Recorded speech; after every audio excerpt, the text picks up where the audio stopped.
Hi hello నమస్తే good morning. నిన్న match చూసే ఉంటారు, ఆర్ఆర్ వర్సెస్ ఢిల్లీ. చాలా అంటే చాలా హైలైట్స్ ఉన్నాయి ఇందులో. అవన్నీ మాట్లాడుకుందాం వీడియోలో. నెక్స్ట్ మ్యాచ్ గురించి కూడా ప్రివ్యూ మాట్లాడుకుందాం. ఫస్ట్ అయితే ఈ మ్యాచ్ గురించి మాట్లాడుకుంటే అసలు క్లైమాక్స్ ఒక సినిమా లాగా ఉంది మ్యాచ్. ఫస్ట్ టాస్ గెలిచారు ఆర్ఆర్, కొంచెం కన్ఫ్యూజ్ అయిన తర్వాత చేజింగ్ తీసుకుంటా అన్నారు. బట్ ఆ గ్రౌండ్లో ఆ పిచ్లో ఫస్ట్ బ్యాటింగ్ చేసిన వాళ్ళే గెలిచిన ఛాన్సెస్ ఎక్కువ ఉన్నాయి. అయినా సరే అడిగితే మేము గెలుస్తాం, మేము మంచిగా ఆడతాం అని చెప్పి సంజు చెప్పిండు. ఓకే, బాగానే బౌలింగ్ వేశారు. ఢిల్లీ అసలు 188 కొట్టారంటే వీళ్ళ మిస్టేక్సే ఎక్కువ ఉన్నాయి అందులో. అయినా సరే ఢిల్లీలో కెప్టెన్ బాగా ఆడిండు, నెక్స్ట్ స్టబ్స్ బాగా ఆడిండు. అంతే, వాళ్ళిద్దరు తప్ప ఎవరి నుంచి రన్స్ రాలేదు. కేఎల్ రాహుల్ చాలా స్లోగా ఆడిండు, పోరెల్ కూడా చాలా స్లోగా ఆడిండు. వీళ్ళు కొంచెం ఆ బూస్ట్ ఇవ్వటం వల్ల 188 రన్స్ వచ్చినాయి. అవి డిఫెండ్ చేసుకునే దాంట్లో అసలు చాలా సక్సెస్ అయ్యారు వీళ్ళు మాత్రం. బౌలింగ్ టీం బాగా ఆడారు. దీంట్లో హైలైట్స్ ఏంటంటే వీళ్ళ బ్యాటింగ్లో అంత రన్స్ రాలేదు. ఆ లాస్ట్ 5 ఓవర్స్లో 77 రన్స్ వచ్చినాయి. లాస్ట్ 5 వరకు 77 అంటే 188లో అంతకుముందు రన్స్ ఎంత వచ్చినాయో చూడండి. మీకు 15 రన్స్ 15 ఓవర్స్కి. అంత స్లోగా ఆడారు first starting and middle over. మనం మాట్లాడుకున్నాం వీళ్ళ స్పిన్, వీళ్ళు మిడిల్ ఆర్డర్ ఎలా ఆడతారని. బట్ స్టార్ట్ మాత్రం చాలా బాగా వచ్చింది. ఫస్ట్ సంజుకి కొంచెం రిటైర్డ్ హర్ట్ అయిపోయింది, కానీ లేకపోతే సింపుల్గా వన్ సైడ్ చేసేసేవాళ్ళు. మంచి ఫామ్లో ఆ ఇంటెన్షన్తోనే ఆడారు. ఏంటంటే పవర్ ప్లేలో రన్స్ కొట్టాలి అని ఆడారు. సంజు యశస్వి జైస్వాల్ మంచి స్టార్ట్ ఇచ్చారు, వికెట్ బాల్ లేదు. బట్ సంజుకి ఇక్కడ సమ్ పెయిన్ వచ్చి ఏదో అయింది, మనకి అంత క్లారిటీ లేదు. రిటైర్డ్ హర్ట్ అయింది. తర్వాత వేరే బ్యాటర్స్ రావటం స్లో అయిపోయింది. అక్కడ నుంచి రన్ రేట్ చాలా స్లో అయింది. అసలు ఈ సీజన్లో చూసుకుంటే హెట్మైర్ అయితే ఆ హెట్మైర్ గేమ్ ప్లే అయితే కనిపించలేదు. ఒక్క మ్యాచ్ కూడా నాకు అనిపించలేదు ఆ హిట్టింగ్ అయినా ఆ గేమ్ ప్లే అయినా హెట్మైర్ ఫామ్లో లేడు. హెట్మైర్ నమ్ముకొని ఉన్న నిన్న ఆర్ఆర్ ఫ్యాన్స్ కూడా చాలా డిసప్పాయింట్ అయి ఉంటారు. ఎందుకంటే super over, first super over ఈ సీజన్లో. లాస్ట్ ఒక 3-4 ఇయర్స్ నుంచి సూపర్ ఓవరే లేదు. ఈ సీజన్ సూపర్ ఓవర్ వచ్చింది. సూపర్ ఓవర్ రావడానికి మెయిన్ రీజన్ స్టార్క్ మామూలు బౌలింగ్ వేయలేదు. 18th ఓవర్లో ఒక 4 ఇచ్చిండు, నార్మల్ అన్ని సింగిల్స్ ఇచ్చిండు. 18th అంతే. 19th ఓవర్ తర్వాత 20 ఓవర్. అసలు ఆ 20th ఓవర్ అయితే మొత్తం సింగిల్స్ 2Ds తప్ప ఒక్క బౌండరీ లేదు. దానివల్లనే ఆ సూపర్ ఓవర్ వచ్చింది. చాలా బాగా వేసిండు. హ్యార్కర్లు వేసిండు 6కు 6 బాల్ కూడా. దానివల్ల సూపర్ ఓవర్ వచ్చింది. దానికి డీజీ హ్యాపీగా ఫీల్ అయ్యారు. ఎందుకంటే వాళ్ళు గెలిచేయడానికి మళ్ళీ ఇంకో ఛాన్స్ వచ్చినట్టే దాన్ని వాళ్ళు యూజ్ చేసుకున్నారు. అక్కడ జరిగింది ఏంటంటే సూపర్ ఓవర్లో హెట్మైర్, జైస్వాల్, పరాగ్ వచ్చారు.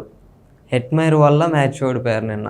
ఎందుకంటే ఫస్ట్ సూపర్ ఓవర్లో మంచిగా ఒక 4 తీసుకుంటూ పరాగ్, అది వైడ్ బాల్ అయింది. వైడ్ కాదు, నో బాల్ అయింది. నో బాల్ని వైడు, మళ్ళీ ఫ్రీ హిట్ వచ్చింది. మంచిగా ఇంకా 4 బాల్స్ ఉన్నాయి. దాన్ని యూజ్ చేసుకునే సిచ్యువేషన్లో వైడ్ పోయింది, ఆగితే అయిపోయేది. హెట్మైర్ వచ్చేసరికి పరాగ్ రన్ చేయాల్సి వచ్చింది. అక్కడ రన్ అవుట్ అయిండు. ఫ్రీ హిట్లో అవుట్ అయ్యే ఛాన్స్ ఉంది, ఒకటి, అది రన్ అవుట్. అదే జరిగింది. అంత దరిద్రం నిన్న వాళ్ళకి. సరే అది పోయినా సరే హెట్మైర్ అన్న ఒక బిగ్ షాట్ ఆడతాడు అనుకుంటే లేదు, వచ్చిండు. ఒక సింగిల్ తీసి జైస్వాల్ స్ట్రైక్ ఇచ్చింటే 2 బాళ్ళు ఉన్నాయి.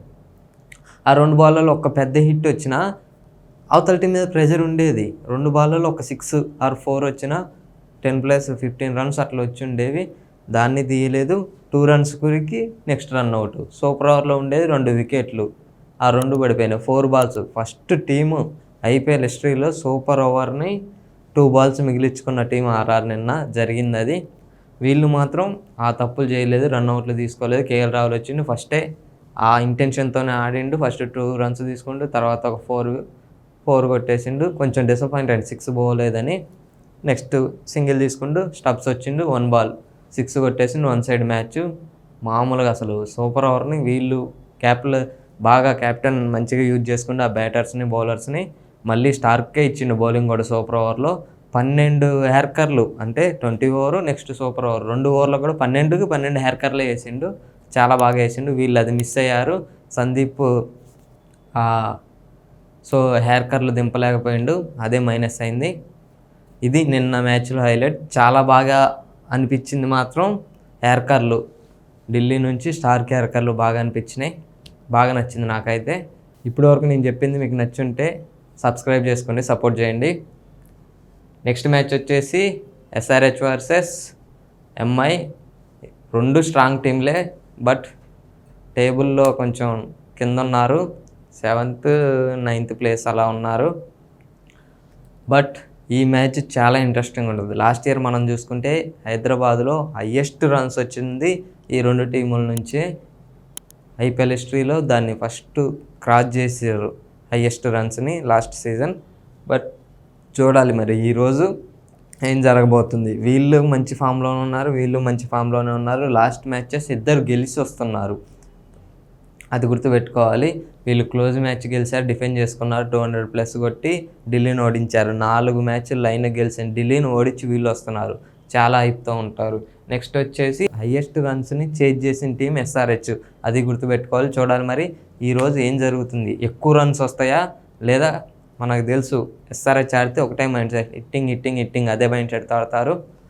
నాకు తెలిసి ఈ మ్యాచ్లో 200+ అయితే పక్కా, ఎందుకంటే వాంఖేడేలో రెడ్ సాయిల్ పిచ్ చాలా బాగుంటుంది బ్యాటింగ్కి. 200 అయితే పక్కా వస్తుంది. వీళ్ళ బౌలింగ్ ఇంకా సూపర్ ఉంది, బౌలింగ్ బ్యాటింగ్ రెండు బాగున్నాయి.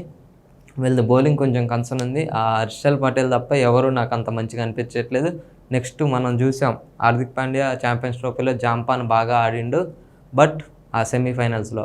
బట్ నెక్స్ట్ ఇప్పుడు ఇందులో అవైలబుల్ లేడు, వేరే ప్లేయర్ని తీసుకొస్తారో చూడాలి. నాకు తెలిసి ఎంఐలో ఆ పిచ్ని బట్టి ఒక చేంజ్ ఉండొచ్చు, స్పిన్నర్ని తెచ్చుకుంటారు, స్లో పిచ్చే ఇస్తారు వీళ్ళకి. ఎందుకంటే ఆ పిచ్ వాళ్ళకి తెలుసు కాబట్టి కొంచెం స్లో ఉండే పిచ్చే ఇచ్చి తక్కువ రన్స్ కొట్టేలాగా ఎస్ఆర్హెచ్ని చూస్తారు. టాస్ గెలిచిన వాళ్ళకి అడ్వాంటేజ్ ఉంటుందని నేను అనుకుంటున్నా. చూడాలి మరి ఏం జరిగిద్దో. ఇది ఈ మ్యాచ్ గురించి. ఈ మ్యాచ్లో హైలైట్స్ రేపు మాట్లాడుకుందాం.